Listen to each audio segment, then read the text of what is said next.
بسم اللہ الرحمن الرحیم۔ ماشاء اللہ آج 28ویں تراویح تھی اور 29واں اور 30ویں پارہ پڑھا گیا۔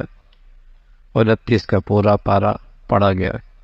سورہ ملک ہے، اس کے آغاز میں اللہ کی ذات بڑی برکت والی، ساری بادشاہت اس کے اختیار میں ہے، پوری قدرت والی ذات۔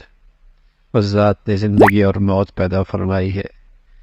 وہ ذات دیکھنا چاہتی ہے اچھا عمل کون لے کے آتا ہے، اچھا عمل کون لے کے آتا ہے۔ اللہ کے یہاں کوالٹی ہے، کثرت نہیں ہے، کوالٹی، معیار اچھا۔ اور عمل کی کوالٹی بنتی ہے جب اس کے اندر اخلاص ہو اور اپنے نبی کا طریقہ موجود ہو۔ جتنی وہ چیز شریعت کے مطابق سنت میں ڈھلی ہوگی اور جس قدر اخلاص اور خلوص زیادہ ہوگا، اس عمل کا وزن بڑھ جائے گا اور اس عمل کا معیار بڑھ جائے گا۔ اسی کا تذکرہ فرمایا کہ اللہ رب العزت قادر مطلق ہے دنیا آخرت کے لحاظ سے۔ اس پوری کائنات میں قادر مطلق وہی ہے۔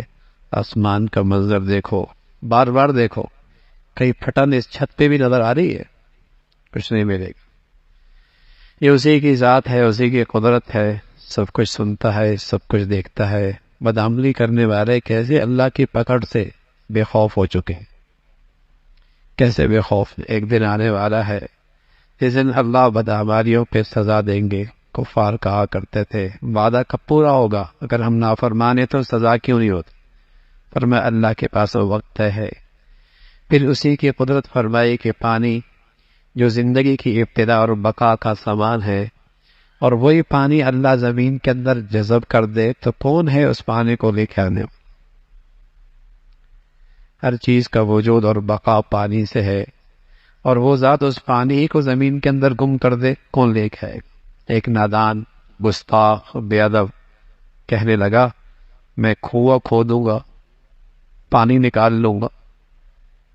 اللہ رب العزت نے فوراً تھپڑ مارا اور اس کی آنکھوں کی بینائی ختم کر دی، اس کی آنکھوں کا پانی ختم کر دیا۔ اور اللہ نے یہ بتا دیا پہلے اپنے آنکھوں کا پانی تو واپس لوٹا کے دکھا۔ آنکھوں کا پانی گم کر دے، جسم کا پانی گم کر دے، کون لاگ سکتا؟ بس اوقات بے ادبی اور گستاخی کی سزا جلدی بھی ملتی ہے، جلدی بھی تھپڑ لگتا ہے۔ سورہ قلم ہے، علم اور قلم اسباب علم کی ہمارے دین اور ہماری شریعت میں بڑی قدر ہے۔ اسی کی قسم ہے کفار آپ کی گستاخی کیا کرتے تھے کہ آپ اخلاق سے عاری ہے، آپ سے رشتے ٹوٹ پھوٹ گئے ہیں۔ اللہ نے جواب دیا آپ تو عظیم اخلاق پر، آپ کے خلق تو بہت اعلیٰ ہے۔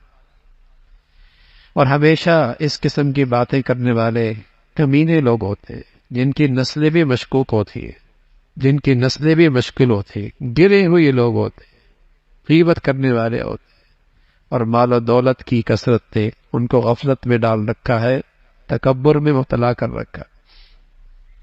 پھر ایک باغ کا تذکرہ فرمایا۔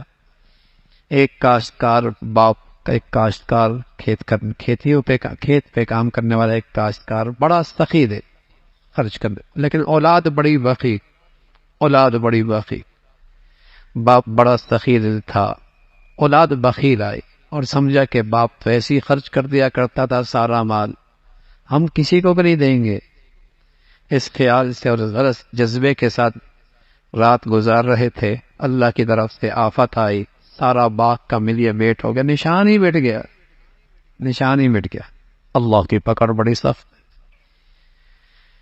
کوئی بھی اللہ کے ہاں اللہ کی دی ہوئی نعمتوں میں، مال میں بخل کرے گا تو انجام اچھا نہیں ہوتا، انجام اچھا نہیں لگتا، کسی کی نہیں گئی مصیبت میں لگ ہی جاتا ہے، لگ ہی جاتا۔ سخی بنو، سخی، سخاوت سے مال کم نہیں ہوتا، مال بڑھتا بھی ہے اور اس مال سے تعمیری کام بھی ہوتا۔ بخیل آدمی اللہ سے بھی دور ہوتا ہے، جنت سے بھی دور ہوتا ہے، جہنم کے قریب ہوتا ہے، مخلوق سے بھی دور ہوتا ہے۔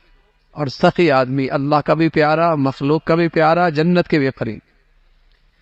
مسلمانوں کا قومی مزاج تھا سخاوت، سخاوت قومی مزاج مسلمانوں کا سخاوت۔